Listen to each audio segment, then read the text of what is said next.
तर विद्यार्थ्यांनो, आपला धडा सुरू होता उपयोगिता विश्लेषण, मराठी मीडियम. ठीक आहे. याच्यात आपण उपयोगितेची वैशिष्ट्ये, उपयोगितेचे प्रकार, त्याच्यानंतर दोन संकल्पना उपयोगितेच्या, एकूण उपयोगिता आणि सीमांत उपयोगिता, त्याच्यानंतर घटत्या सीमांत उपयोगिता सिद्धांत, त्या घटत्या सीमांत उपयोगिता सिद्धांताचे विश्लेषण पूर्ण, मग त्या सिद्धांतानंतर घटत्या सीमांत उपयोगिता सिद्धांतानंतर त्याची त्याची वैशिष्ट्ये नसतात, घटत्या सीमांत उपयोगितेच्या सिद्धांताला वैशिष्ट्ये नाहीत, त्याला आहेत सिद्धांताचे विधान. त्याच्यानंतर गृहीतके, अपवाद, हे आपण अपवाद सुद्धा बघितले होते. त्याच्यानंतर आपल्याला बघायचे आहेत सिद्धांतावरील टीका. म्हणजे आपण काय बघितलं, घटत्या सीमांत उपयोगितेचा सिद्धांत बघितला आणि सिद्धांतानंतर आपण त्याचे बघितले गृहीतके आणि त्याच्यानंतर बघितले अपवाद. आता आपण बघणार आहोत टीका. मग हा सिद्धांत काय आहे आपण परत एकदा आठवण करून घेऊ. तुमच्याकडे व्हिडिओ असेल, परत तुम्ही बघून हा व्हिडिओ कंटिन्यू करू शकता. आता आपल्या डोक्यात काय होतं की घटत्या सीमांत उपयोगिता सिद्धांत म्हणजे आपण उपभोग घेत असलेल्या वस्तूच्या शेवटच्या नगापासून मिळणारी उपयोगिता ही कमी कमी होत जाते. मग ती शेवटच्या नगापासून मिळणारी उपयोगिता ही घटत जाते आणि ती घटत घटत शून्य होते आणि मग ऋण होते, म्हणजे ती कधी वाढत नाही. मग या अपवादाला टीका काय आहेत? ठीक आहे, टीका किंवा मर्यादा, याला काय म्हणतो आपण? टीका किंवा मर्यादा. पुढील मर्यादांच्या आधारे सिद्धांताचे टीकात्मक परीक्षण केलं आहे. अवास्तव गृहीतके. अवास्तव म्हणजे ज्या गोष्टी खऱ्या नसतात त्यांना अवास्तव म्हणतो. वास्तविक म्हणजे खऱ्या जीवनात घडणाऱ्या गोष्टी. अवास्तविक म्हणजे खऱ्या जीवनात त्या सिद्ध होऊ शकत नाही, साध्य होऊ शकत नाही. मग घटत्या सीमांत उपयोगिता सिद्धांत एकजिन्सीपणा, सातत्य, स्थिरता, विवेकशीलता इत्यादी विविध गृहीतकांवर आधारित आहे, परंतु प्रत्यक्षात या सर्व अटी एकाच वेळी पूर्ण होऊ शकत नाही. बरोबर आहे, खरंच या अटी एकाच वेळी पूर्ण होऊ शकत नाहीत. या अटी एका वेळी पूर्ण होऊ शकत नाही, म्हणून हे गृहीतके काय आहेत? अवास्तव आहेत. संख्यात्मक मापन.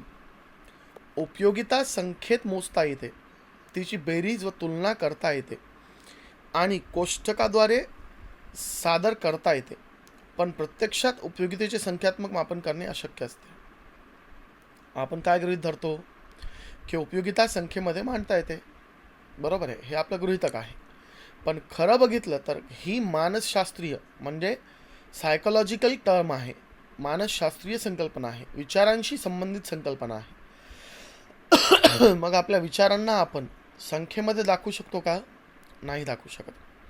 उपयोगिता संख्येत मोजता येते, तिची बेरीज व तुलना करता येते आणि कोष्टकाद्वारे सादर करता येते, पण प्रत्यक्षात उपयोगितेचे संख्यात्मक मापन करणे अशक्य असते, कारण उपयोगिता ही मानसशास्त्रीय संकल्पना आहे.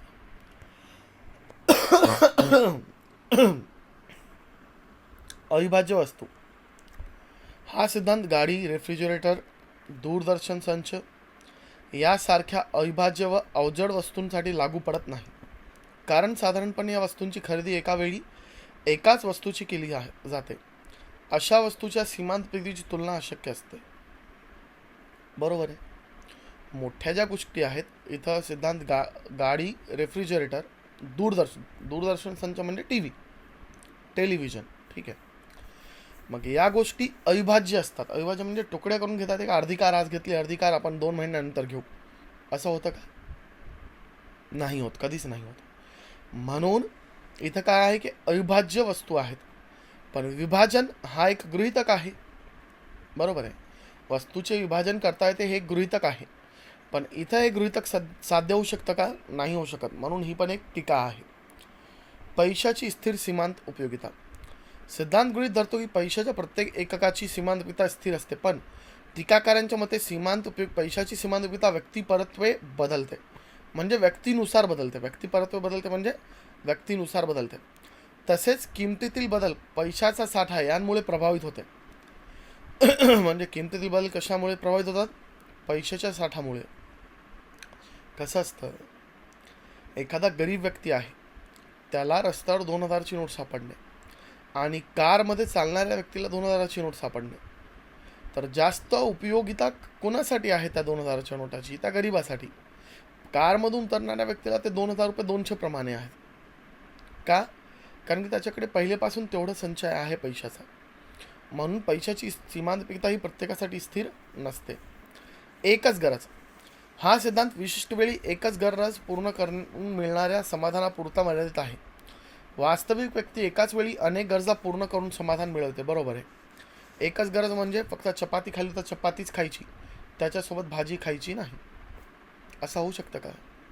आपली गरज एका वेळेला चपाती, भाजी, वरण भात, आचार, लोणचं ज्याला म्हणतो आपण, ठेसा, कांदा काकडीसोबत, लिंबूसोबत, मठ्ठा, ताक किंवा पाणी, दही, दूध काहीतरी राहतं ना, तूप, एवढ्या गोष्टी आपण एका वेळेला उपभोग घेतो. मग या सर्व गोष्टींचा उपभोग घेत असताना सीमांतपीडिता तत्व जो आहे, सिद्धांत जो आहे, तो लागू होऊ शकत नाही. कारण की एका वेळी एकच गरज आपण पूर्ण करत नाहीये ना, ही अडचण येते, नेहमीच येतं. आता सिद्धांताचे महत्त्व म्हणजे हा सिद्धांत कोणासाठी जास्त महत्त्वाचा आहे हे आपण बघत आहोत. घटत्या सीमांत उपयोगितेच्या सिद्धांतावर जरी टीका होत असली तरी त्या सिद्धांताच्या सार्वत्रिक वापरामुळे हा सिद्धांत एक प्रसिद्ध व महत्त्वपूर्ण अर्थशास्त्रीय सिद्धांत आहे. उपभोक्त्यासाठी उपयुक्त मर्यादित साधनांमुळे महत्तम उपयोगिता प्राप्त करण्यासाठी वस्तूच्या उपभोगामध्ये वैविध्य असणे आवश्यक आहे.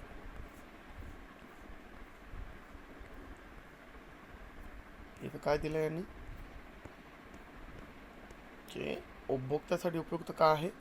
कारण की मर्यादित साधनांमुळे महत्तम उपयोगिता प्राप्त करण्यासाठी वस्तूच्या उपभोगामध्ये वैविध्य असणे आवश्यक आहे. म्हणजे एखाद्या व्यक्तीला जर जास्तीत जास्त समाधान मिळवायचं असेल तर वस्तूचा जो ज्या वस्तूचा तो उपभोग घेतो त्या वस्तूच्या उपभोगातून त्याला किती उपयोगिता मिळत आहे ते त्याला समजलं पाहिजे. म्हणून उपभोक्त्यासाठी ते उपयुक्त आहे. सरकारसाठी उपयुक्त शासनाला विविध आर्थिक योजनांची आखणी करण्यासाठी हा सिद्धांत उपयुक्त ठरतो. उदाहरणार्थ प्रगतशील कर धोरण, किंमत धोरण, व्यापार धोरण. आता उदाहरण की शासनाला हा का कामाचा आहे सिद्धांत? तर प्रगतशील कर धोरण म्हणजे एखादी वस्तू असेल, आता कर लावला जातो प्रत्येक वस्तूला, तर त्या वस्तूला कर कशा प्रकारे लावायचा?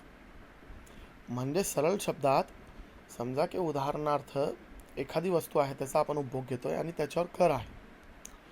जर ती वस्तू खूप जास्त गरजेची आहे तर कितीही कर असला आणि कितीही महाग असली तरी आपण घेतो.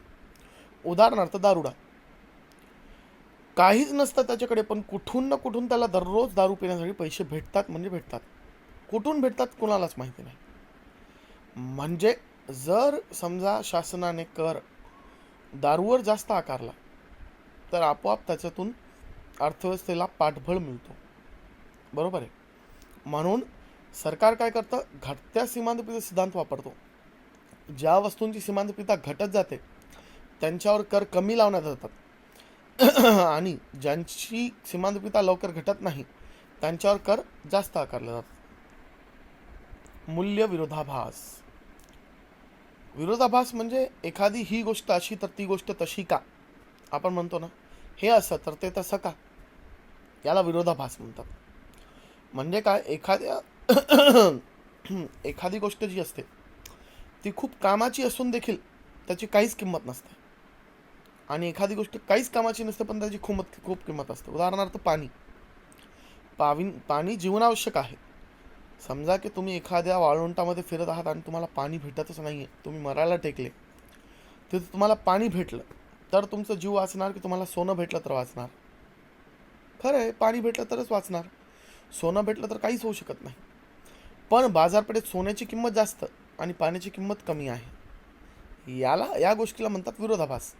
की सोन्याची किंमत जास्त तर पाण्याची किंमत कमी का? याला विरोधाभास म्हणतात. समजलं का?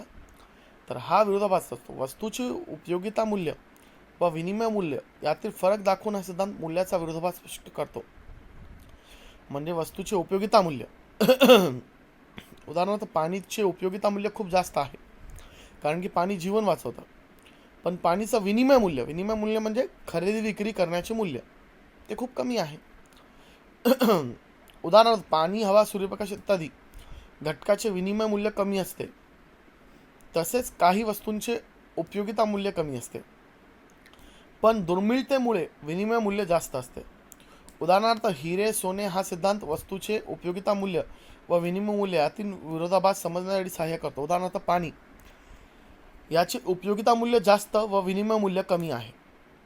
सोने, याचे उपयोगिता मूल्य कमी आणि विनिमय मूल्य जास्त आहे. म्हणजे खरेदी करण्यासाठी गेलो तर महाग पडणार, पण सोनं काही कामाचं आहे का?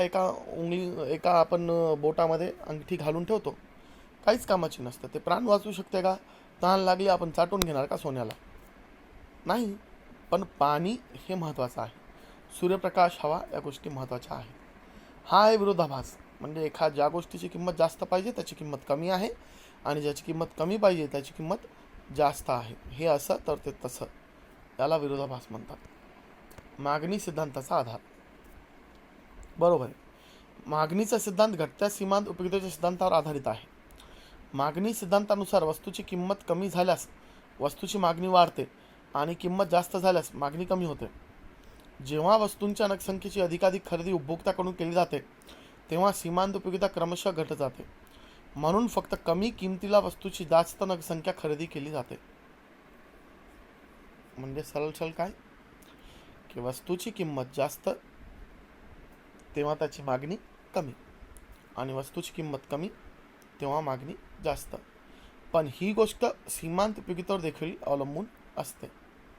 सीमांत उपयोगिता जास्त तर मागणी जास्त, सीमांत उपयोगिता कमी तर मागणी कमी. समजलं का? आता सीमांत उपयोगिता व किंमत यातील संबंध. हा जो धडा चालू आहे आपला,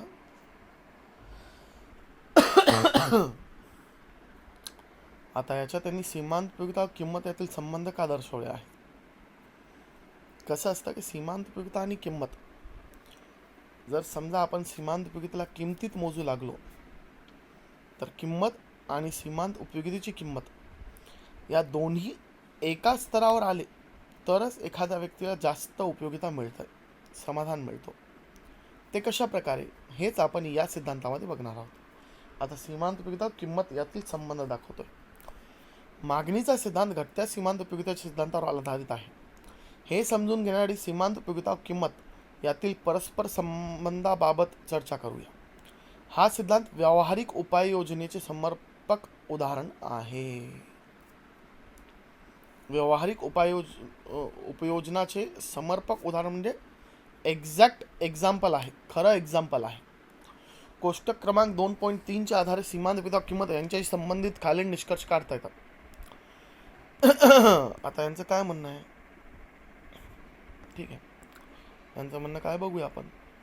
बाजार किमतीशी तुलना करण्यासाठी सीमांत उपयोगितेचे रूपांतर पैशात व्यक्त केले जाते असे गृहीत धरले की वस्तूच्या एका नगाची बाजार किंमत 50 रुपये आहे आणि एका नगाची सीमांत उपयोगिता 10 रुपये बरोबर समतुल्य आहे.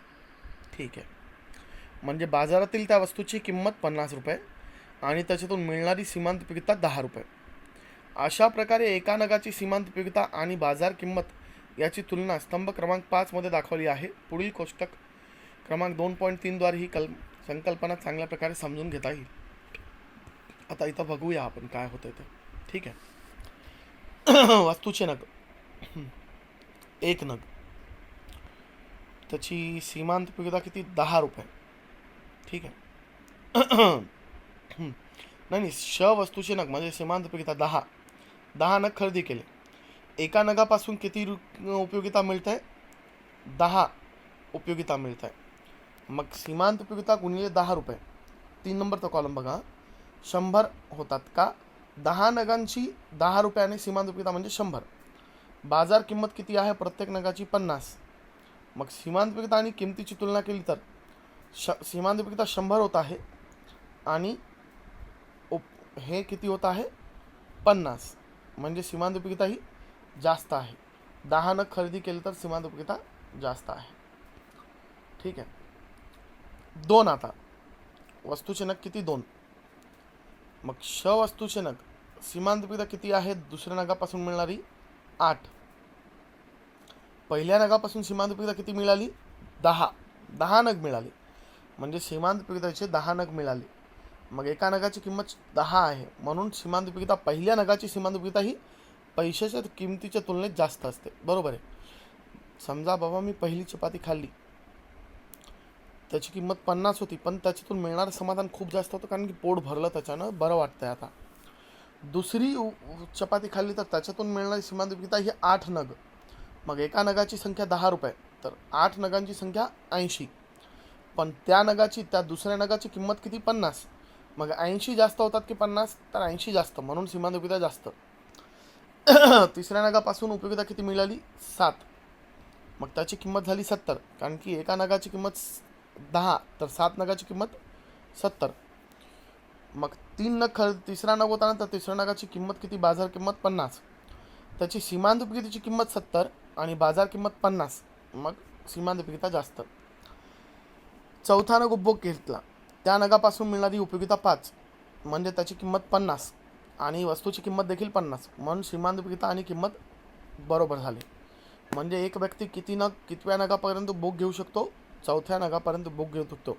ज्या ठिकाणी सीमांत उपयोगिता आणि वस्तूची किंमत समान होऊन जाते, त्या वेळेला आपण म्हणतो की आपण थांबायला पाहिजे उपभोग घेणं, कारण की सीमांत उपयोगिता आणि वस्तूची किंमत ही बरोबर वाटली पाहिजे. उदाहरणार्थ, आपण एखादी गोष्ट खरेदी करतो, 50 रुपयामध्ये खरेदी केली आणि ती समजा घरी घेऊन गेलो, तर एखाद जण घरचा व्यक्ती म्हणतं की ती महाग पडली. तो का म्हणतो तसं? कारण की त्याला वाटतं त्याच्यातून मिळणारी उपयोगिताच्या हिशोबाने त्याची किंमत नाही. जेवढं त्या वस्तूचं काम आहे तेवढं त्याची किंमत नाही. उदाहरणार्थ, समजा की एखाद्या व्यक्तीनं एक खोडरबर घेतला. खोडरबर, ठीक आहे, आपण पेन्सिलला लिहितो आणि मिटवतो रबरने, इरेझर. तो इरेझर त्याने घेतला 500 रुपयाचा. अरे 2 रुपयाचा इरेझर पण ते पुसण्याचंच काम करतं आहे, 500चं इरेझर पण पुसण्याचंच काम करतं आहे. मग 500 रुपये त्यानं त्या वस्तूसाठी दिले, ते वेस्ट गेले ना. म्हणजे त्याची उपयोगिता किती आहे हे विचार करून आपण त्याची किंमत ठरवतो. मग किती प्रमाणात वस्तूचा उपभोग घ्यायला पाहिजे, जोपर्यंत त्याची किंमत आणि त्याची उपयोगिता याची किंमत दोन्ही समान होत नाही. आता 5व्या नगाचा उपभोग घेतला, तर त्या नगापासून 3च युनिट आपल्याला काय मिळालं? समाधान. मग 3 नग म्हणजे 10 रुपयाला 1 नग म्हणजे 30, म्हणजे सीमांत उपयोगिता 30 रुपयाची मिळाली, पण किंमत तर 50 आहे त्या नगाची. मग त्या नगापासून मिळणारी उपयोगिता कमी झाली. शेवटच्या नगापासून मिळणारी उपयोगिता फक्त एकच आहे, म्हणजे 10 रुपये. मग त्याची किंमत 50 रुपये, मग अजून कमी झाली. याचा अर्थ काय? की उपभोक्ता एकामागून एक सलगपणे वस्तूचा उपभोग घेतो. घटत्या सीमांत उपयोगिता सिद्धांतानुसार खरेदी केलेल्या व उपभोग घेतलेल्या प्रत्येक वाढीव नगाची सीमांत उपयोगिता घटणारी असते. सीमांत उपयोगिता बाजार किमतींपेक्षा जास्त असते. उदाहरणार्थ, कोष्टक क्रमांक 2.3 मध्ये पहिल्या 3 नगापासून मिळणारी सीमांत उपयोगिता बाजार किंमत ₹50 पेक्षा अधिक आहे. बरोबर आहे. बघा, हे बघा, हे 3 आहेत. पहिल्या नगापासून मिळणारी सीमांत उपयोगिता 100, दुसऱ्या नगापासून मिळणारी सीमांत उपयोगिता 80 आणि तिसऱ्या नगापासून मिळणारी सीमांत उपयोगिता ही 70 आहे. बघा तुम्हीच, 50 पेक्षा जास्त आहे ना. 100 50 पेक्षा जास्त, 80 50 पेक्षा जास्त, 70 50 पेक्षा जास्त आहे 3 नगापर्यंत. याचे कारण उपभोक्त्याची गरज तीव्र असते. यानंतर सीमांत उपयोगिता व किंमत समान होतात, म्हणून उपभोक्ता चौथा नग घेण्याचा विचार करू शकतो. आता चौथ्या नगाला, हे बघा, हा चौथा नग आहे. कसं समजतं? हा चौथा नग, त्याची उपयोगिता 5 होती, एका उपयोगितेची किंमत 10, म्हणून 5 × 10 केलं तर 50 त्याची, हे मग 50 आणि 50 हे झालं समान. बरोबर आहे. म्हणजे चौथ्या नगापासून सीमांत उपयोगिता समान झाली, म्हणून त्याचा उपभोग घेतला. 5व्या आणि 6व्या नगाच्या बाबतीत प्राप्त सीमांत उपयोगिता बाजार किमतीपेक्षा कमी होते. या समतोल स्थितीनंतर विवेकी उपभोक्ता नगांची खरेदी थांबवतो. बरोबर आहे.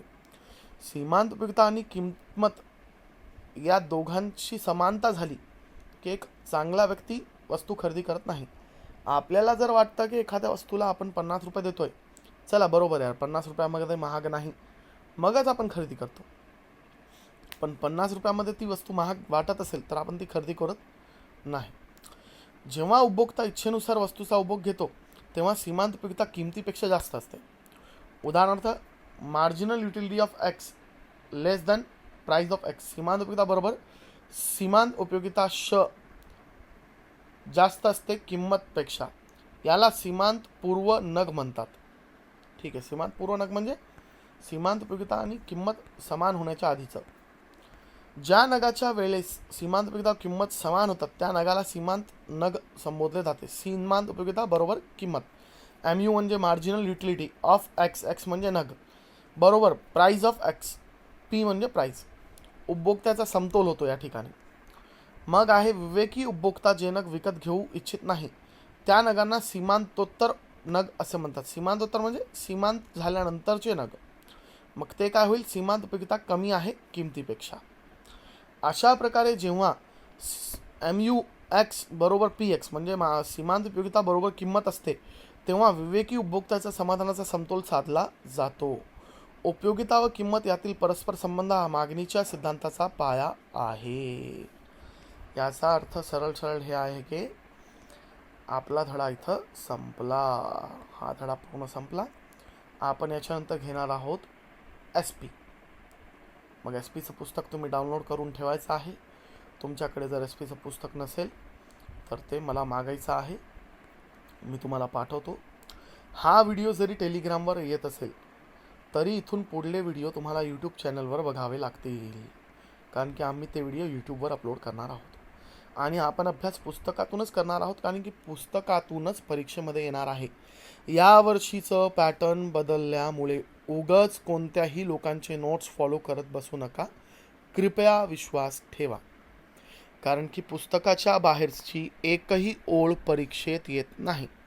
याला अजून सोपं करून लिहिण्याच्या बाबतीत, अजून सोपं करून शिकण्याच्या बाबतीत गेलात तर तुम्हाला मार्क पण सोपेच पडतील. जर अवघड मार्क पाहिजे म्हणजे 90, 95, 80% असं पाहिजे तर अवघड अभ्यास करा, थोडा जास्त अभ्यास करा. मार्क जेवढे पाहिजे तेवढा अभ्यास लागतो, कारण की पुस्तक जो असतो तो पूर्ण 100 मार्काचा असतो.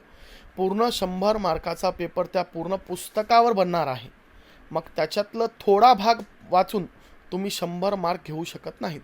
हां, काही धडे तुम्ही कमी वाचले तर तुम्ही 100 मार्क घेऊ शकता, कारण की 1-2 धडे ऑरमध्ये राहतात, पूर्ण धडे 100% येत नाहीत.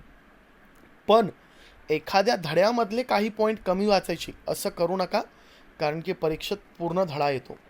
इथं आपला उपयोगिता विश्लेषण हा धडा संपला. आपण आता सुरू करणार आहोत SP. त्यासाठी SPचं पुस्तक डाउनलोड करून ठेवा. मराठी मीडियमच्या विद्यार्थ्यांना एवढंच सांगायचं आहे की आपल्या तब्येतीकडे लक्ष द्या, बाहेर निघू नका, घरातच राहा. लॉकडाऊन जरी वाढलेला असला तरीही जेव्हा दिवशी लॉकडाऊन उघडला त्याच्या दुसऱ्या दिवशीच आपण क्लास सुरू करू, आपण थांबणार नाही. आणि क्लासमध्ये परत एकदा आपण या गोष्टींचं रिव्हिजन घेणार आहोत. चिंता करायची गोष्ट नाही. आपण डबल टाईम क्लास घेऊन पूर्ण सिलेबस कवर करून घेऊ. काही अडचण असल्यास मला मेसेज, कॉल करू शकता. मध्ये काही अडचणींमुळे माझा मोबाईल खराब असल्याकारणे मी व्हिडिओ टाकत नाही आहे.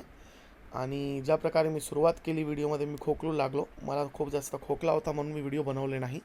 आता माझा खोकला कमी आहे, मी व्हिडिओ बनवतो आहे. तुम्ही पण तब्येतीची काळजी घ्या. धन्यवाद. चला.